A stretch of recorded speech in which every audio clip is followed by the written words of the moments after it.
pretty little fish like you doing in a fishbowl like that? I get that a lot. What the heck? Talking fish. Yeah, that makes sense. Doesn't it though? Sure. I was just in the neighborhood and decided to stop at the house with the biggest boulder in its front yard. Really? Well, you know what they say about people with boulders, don't you? No, it's a new one to me.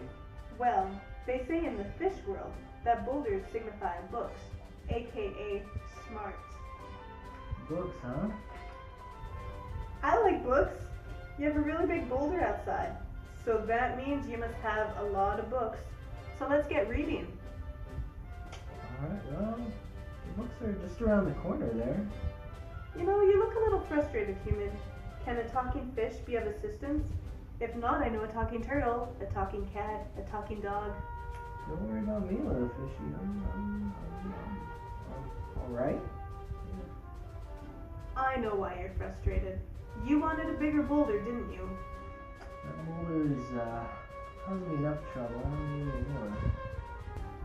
You know, I've traveled the world, and I've seen this a million times. Between you and me, this boulder problem is not as bad as you think. Why? Because you must realize that only through pain and suffering may one determine the full measure of his being and the true nature of his soul. What are you talking about? You must ponder on what I've said. Only then will you come to understand the many obstacles that lie waiting on the road of life. Alright. Were you just talking to a fish? Well, you gotta start talking to me first.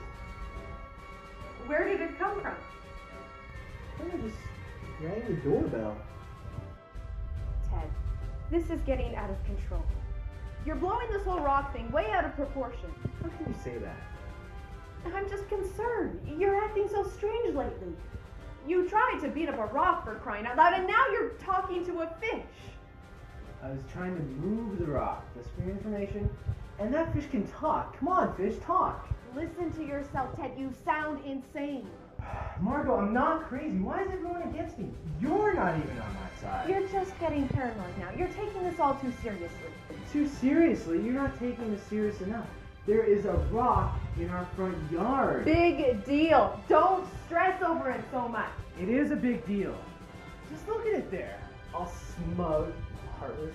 It's laughing at me. I hate it so much. It's just a rock.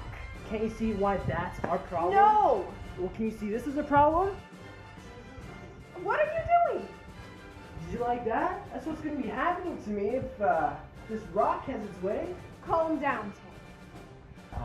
You're right. We should just calm down. Think everything is A-okay. We'll just be a bunch of happy little fairies flapping around Happy Town and just think everything's A-okay. Well, it's not. There's a rock in our yard. It's serious.